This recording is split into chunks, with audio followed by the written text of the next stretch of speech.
So Michael, the American dream is that if you work hard, you will succeed.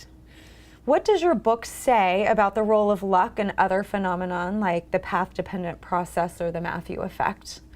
And how does it teach readers to accommodate for that in our career planning, our business management, and our general pursuit of the American dream? Super interesting question. Right? One of the other ways to think about skill and luck is skill would be what's in your control, and luck would be what's out of your control. So one of the things I always say to students and my own kids, right, is focus on what's in your control and everything else you really can't deal with, right? So focus on what you control.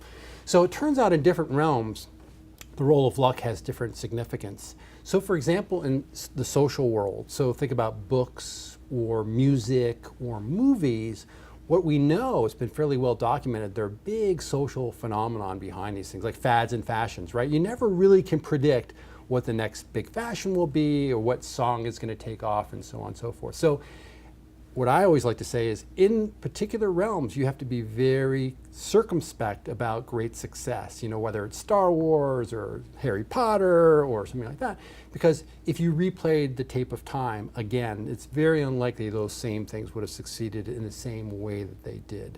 So to me, if you say, well, what do we do about that? Well, one is if you're participating in those fields, for example, you're a book publisher, you'd probably want to have a lot of possibilities, a lot of options.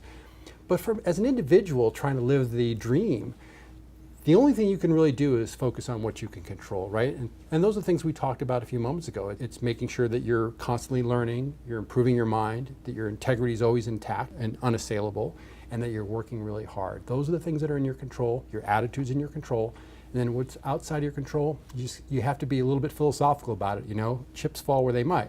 Now, if you work really hard, of course, you'll probably do better than someone who doesn't, but you never really know. And the other thing I'll say on that is that the most successful, by whatever measure you want to say, but many of the very successful, say financially successful people, they really did benefit massively from luck, almost every case. So you just have to realize that they're not sort of superhuman, they're sort of regular people, worked really hard, who really benefited from luck. And so, maybe philosophical, but I think it really helps to think that through and understand what you can control and not control.